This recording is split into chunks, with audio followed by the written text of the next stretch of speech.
Awal, doa di awal kalau bagi yang mengerti itu sudah mencakup semua apa yang kita harapkan pada malam hari ini. Baik, saudara-saudara yang dirahmati Allah, siapa yang tidak kepengen kaya?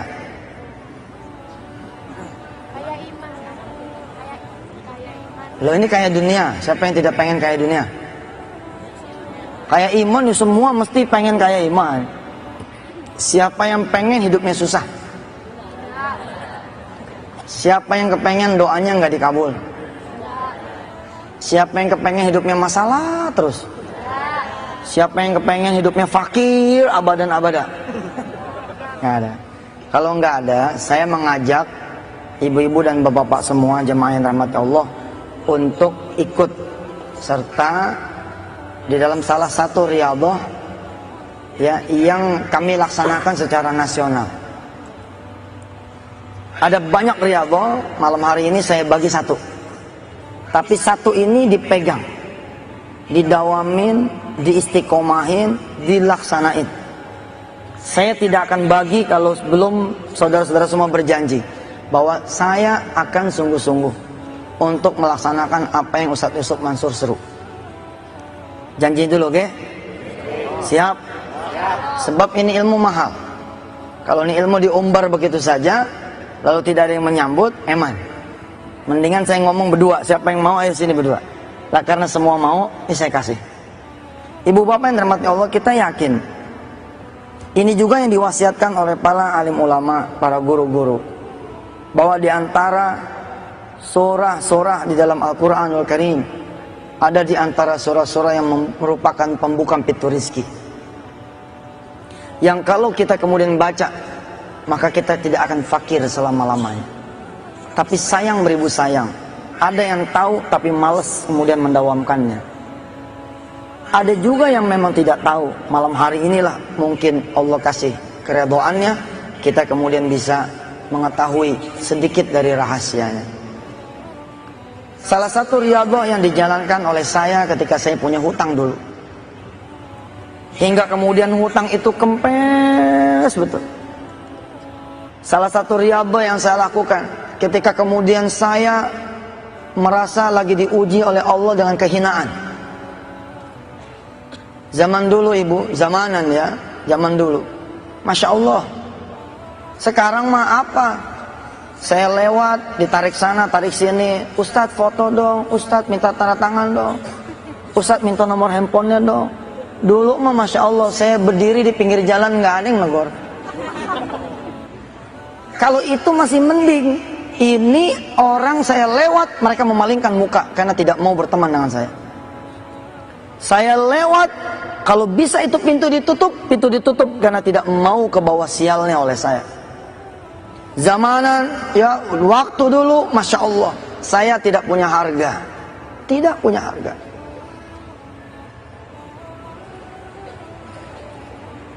Sebagai contoh, insya Allah saya ngomong seperti ini tahadus bin nikmah, untuk juga mengajarkan kepada para putra kiai. Jangan ngelihat bapak Anda semua adalah seorang kiai lalu menjadikan Anda menjadi mulia. Allah nggak mandang itu. Kalau Allah sudah mau mencabut kemuliaan, bas, Anda lebih jelek daripada anak seorang pencuri. Anda lebih jelek daripada anak seorang rampok, lebih jelek daripada anak seorang pezina. Tapi kalau Allah sudah mau memuliakan, bisa sebaliknya. Anak seorang pezina pun mungkin, karena itu hak Allah lah yang memuliakan dan menghinakan, bisa menjadi mulia, atau sebaliknya bisa menjadi hina.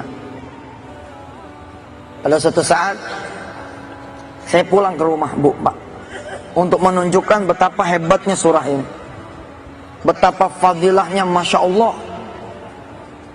begitu agung, begitu mulia. Saya kebetulan lahir alhamdulillah di rumah kiai, di balai kiai. Nama jalan di sepanjang jalan dari mulai Ketapang Jakarta ya sampai ke flyover stasiun kota, itu memakai nama jalan buyut saya, Kiai Haji Muhammad Mansur.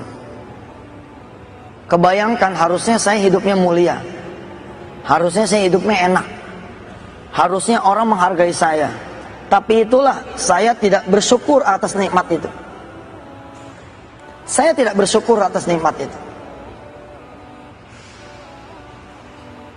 Sedangkan Allah sudah mengatakan di dalam firman-Nya, saya bacakan buat Anda semua. Langsung saya buka ini Quran yang dikarang, yang ditulis, yang kemudian dibuat tafsir muyassarnya oleh Dr. Wahbah Zuhaili. Ada di dalam surah yang kita sama-sama hafal, surah Ibrahim. Surah keberapa Ibrahim? Surah keberapa surah Ibrahim? Surah ke-14. Saya melupakan tuh nikmat-nikmatnya Allah berikan kepada saya. Saya hidup bukan seperti putranya Kiai. Saya hidup bukan seperti keluarga besar ulama. Salat jarang berjamaah, tidak ada qobliyah ba'diyah. Saya memang tidak melakukan perbuatan-perbuatan dosa yang kira-kira kayak gimana gitu. Tapi hidup saya tidak berbalut sunnah. Yang lain malam Jumatan yasinan, saya malah keluyuran. Alhamdulillah ada beberapa hal lah yang Allah menyuruh saya menutupnya. Sekedar gambaran saja, ya, ini ada firman Allah di dalam surah Ibrahim, surah ke-14. A'udzu billahi minasy syaithanir rajim. Bismillahirrahmanirrahim. Wa idz qala Musa liqaumihi وَإِذْ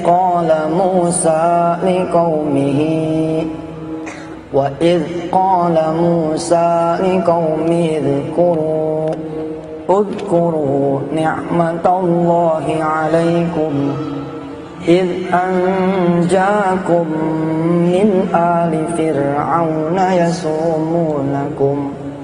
يَسُومُونَكُمْ سُوءَ الْعَذَابِ وَيُذَبِّحُونَ أَبْنَاءَكُمْ وَيَسْتَحْيُونَ نِسَاءَكُمْ وَفِي ذَلِكُمْ بَلَاءٌ مِّن رَّبِّكُمْ عَظِيمٌ وَإِذْ تَأَذَّنَ رَبُّكُمْ لَئِن شَكَرْتُمْ لَأَزِيدَنَّكُمْ وَلَئِن كَفَرْتُمْ إِنَّ عَذَابِي لَشَدِيدٌ وَقَالَ مُوسَى إِن تَكْفُرُوا أَنْتُمْ وَمَنْ فِي الْأَرْضِ جَمِيعًا فَإِنَّ اللَّهَ لَغَنِيٌّ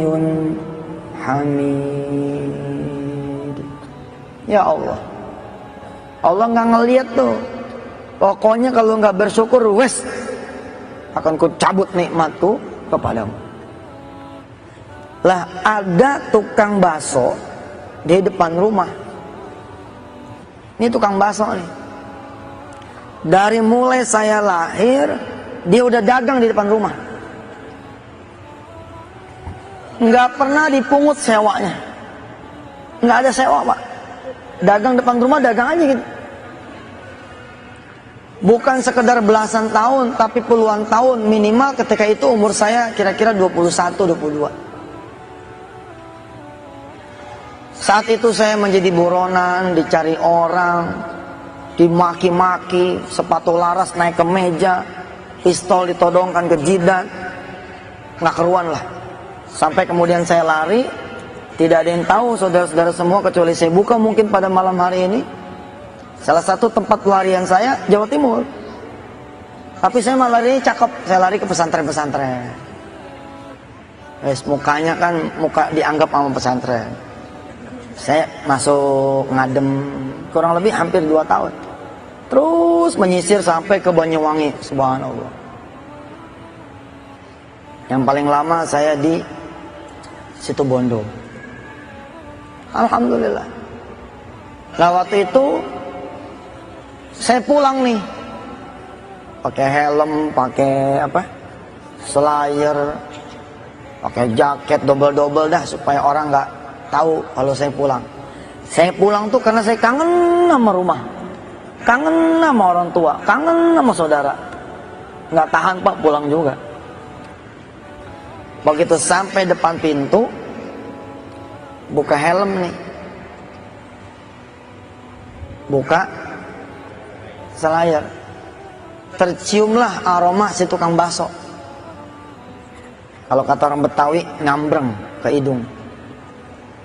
Seketika saya nengok, kemudian saya bilang sama si tukang bakso, "Bang, pesannya 1 mangkok." Itu ya, saya tidak melupakan tuh wajah beliau tuh. Si tukang bakso langsung nengok ke saya, kemudian matanya seperti mata menyelidik, dan berkata kepada saya, "Bayar nggak?"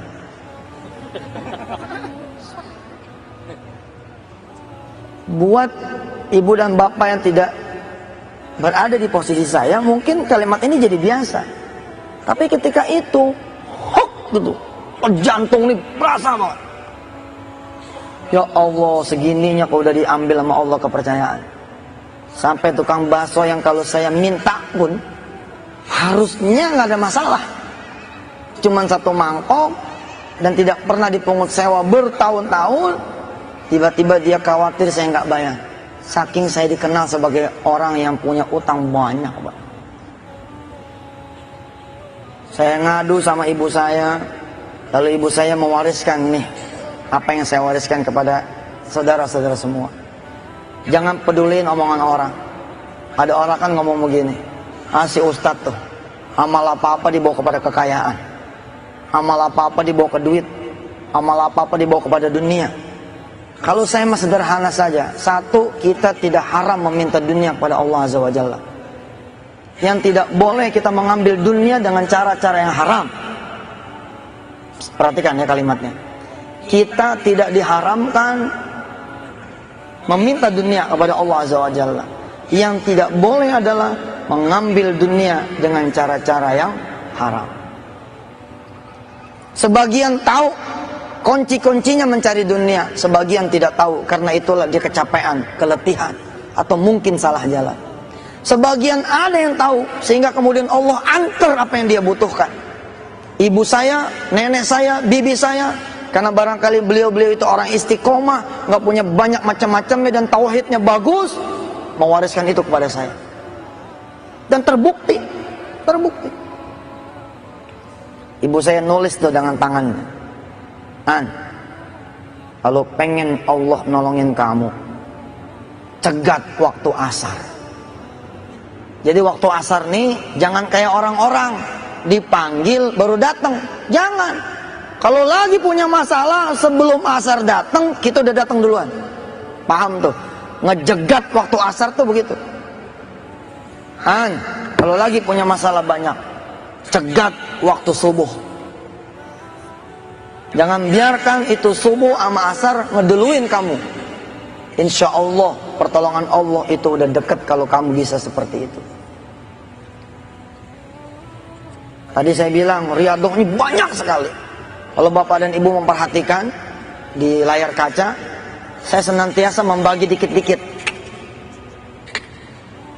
Dikit, karena memang tidak semua orang kemudian ala kulli juhdihin, ya, berlari kepada Allah Subhanahu wa taala, nggak bisa. Bisa sih kalau udah kepepet bener. Biasanya udah kepepet bener apa aja dilakonin. Tapi kalau masih standar, ya. Apa yang ditulis oleh ibu saya? Ya Fattahu, Ya Razzaku, Ya Muhawwilal ahwali, hawwil halana ila ahsanil hal. Hasbunallahu wa ni'mal wakil, ni'mal maula wa ni'man nasir. La haula wa la quwwata illa billahil aliyil azim. Ini diijazahkan langsung oleh ibu saya kepada saya. Saya megang itu kertas sambil bergetar, Pak. Bayangin ya, nasihatnya aja udah subhanallah nih. Ya Fattah, wahai yang maha membuka. Buka semua apa yang menjadi penutup saya ya Allah. Buka apa yang menjadi penutup anak saya ya Rahman. Ya Fattah disebut Asmaul Husna. Ya Fattah. Ya Razzaq, wahai yang maha memberikan rezeki. Ya Muhawwilal Ahwal, wahai yang maha mengubah keadaan. Hawwil halana ila ahsanil hal. Ubah keadaan kami ya Allah kepada keadaan yang lebih baik lagi. Tergantung saudara-saudara nanti memakainya. Ketika dipakai sama orang-orang yang punya hutang, tentu keadaan yang lebih baik adalah hutangnya lunas. Kalau dibaca dalam keadaan suami ringan tangan, insya Allah Allah akan ubah suami menjadi penyayang, menjadi penyabar. Kalau dibaca oleh suami yang istrinya mulutnya Masya Allah, bukan cuman aib suami yang dibuka, tapi sak mertuanya dibuka, sak adik kakaknya dibuka, sak gurunya juga dibuka. Ya muhawwilal ahwal, hawil halana ila ahsanil hal, termasuk insya Allah akan mengubah keadaan istrinya. Kalau dibaca sama orang tua yang anaknya kemudian bangor, udah lebih derajatnya daripada bandel. Bangor tuh 2 kali bandel. Kalau di Betawi ya, susah diatur. Bapak ibu nyalain mobil di pagi hari nggak ada apinya, disangka akinya tidak bekerja. Begitu buka kap mesin, ternyata mesinnya dijual. Bisa. Kalau anak narkobais Pak, apa aja disikat sama dia. Kalau dibaca sama orang tua yang anaknya doraka, ya muhawwilal ahwal, maka insya Allah akan terjadi perubahan di anak kita. Dalam keadaan kita yang ngontrak, kita baca terus nih doa seperti warisannya ibu saya. Insya Allah kita akan pindah ke tempat yang lebih baik. Tadinya kontrakan yang 75 jadi kontrakan yang 150. Ya lumayan kan? Tadinya 150, baca terus jadi 300. Baca lagi jadi 1 juta, baca lagi jadi punya sendiri. Insya Allah. Dibaca terus, diwiridin terus sama yang naik motor, maka insya Allah Allah akan rubah dia menjadi Xenia, menjadi Kijang, menjadi sedan, menjadi mobil roda 4 yang dia mau. Bahkan kalau kebanyakan bacanya, insya Allah dapat mobil tronton yang 16 ban. Yo, tandanya jadi pengusaha toh, pengusaha transportir, punya banyak bus, punya banyak truk. Masya Allah. Dulu Pak saya mengingat, saking saya pengen ngelakonin apa yang dijalankan, disarankan oleh ibu saya. Mudah-mudahan Allah yang maha mengetahui segala nawaitu saya menceritakan ini kepada ibu dan bapak. Wala riya wala sum'ah. Nggak ada riya, nggak ada sum'ah. Saking takutnya nih, ini jalannya naik motor, hujan gede, bedu gede nih, hujan. Yang lain pada berhenti, saya tabrak tuh hujan. Saya tabrak tuh hujan. Sambil saya menangis, sambil saya baca itu zikir, lalu saya bilang pada Allah, ya Allah nih, saat turun hujan adalah saat yang dikabulkan oleh Allah doa-doanya para hambamu ya Allah. Saya berdoa pakai ini. Pokoknya apapun keadaan ibu, bapak, sakit yang berkepanjangan, dihina, di kantor, di perumahan, di keluarga, Allah akan ubah, Allah akan ubah, Allah akan ubah. Dan ini ada sambungannya. Apa kata ibu saya? Apa kata nenek saya? Apa kata bibi saya? Apa kata paman saya? Apa kata orang-orang tua saya? Apa kata para guru? Hampir sama. Sambungannya adalah suratul Waqiah. Sambungannya adalah suratul Waqiah. Kita hafalin dulu doanya. Bismillahirrahmanirrahim. Ya Fattahu, Ya Razzaqu, Ya Muhawwilal Ahwali, Hawwil halana ila ahsanil hal. Hasbunallahu wa ni'mal wakilu, ni'mal maula wa ni'man nasir. La haula wa la quwwata illa billahil aliyyil azim. dan saya tidak akan tinggal ini insyaallah hatta amut, sampai saya mati. Kenapa? Karena satu, saya bilang ini zikir ya, ini Asmaul Husna, ini doa udah masya Allah. Yang kedua, ini dari ibu saya. Disandingkan derajatnya sama kiai yang paling soleh pun kayaknya mah derajatnya lebih afdol. Ini ibu saya. Ini ibu. Tentu saja tidak mengurangi derajat para ulama yang menasihati saya. Lah karena ini dari ibu saya pegang betul. Dan ketika saya mendirikan ma'had Darul Quran, saya wajibkan itu anak-anak santri saya baca. Awal-awal saya mendirikan Darul Quran, bacanya seperti saya 111 kali ba'da sholat. Tapi saya lihat anak-anak pada teler, karena bacanya kan habis sholat. Ya Pak, ya Rasul. Saya turunin jadi 33, teler lagi. Aduh ampun dah anak sekarang. Saya turunin lagi jadi 11. Setelah 11 saya bilang jangan lagi ditawar. Jangan lagi ditawar. Maka saya nasihatkan diri saya dan nasihatkan kepada bapak dan ibu semua yang lagi perlu sama Allah. Kalau emang perlu sama Allah, bacanya 111 kali. Jangan tanya hadisnya sudah. Itu hadis urusan para guru. Iya, jangan jadi murid bawel. Bentar-bentar nanya hadis, mana dalil. Capek, sami'na wa ta'na aja udah sama guru mah. Insya Allah barokah. Ya, masa iya guru ngejerumusin kan begitu? Mati-mati kita kasih sama situ karena saya udah pakai kan begitu? Berhasil, tinggal make doang cerewet. Afwan ya Ustaz, dalilnya mana? Aneh kalau nggak ada dalil, aneh nggak mau. Ya udah, masih tuh, terserah situlah. 111 Pak, apalagi kalau bapak tinggal di bedeng, tinggal di pinggir rel, maaf ya, tinggal di bantaran sungai. Dituding-tuding sama orang, kamu kalau nggak bayar awas ya. Bacanya jangan 111 Pak, tancap aja udah seksa.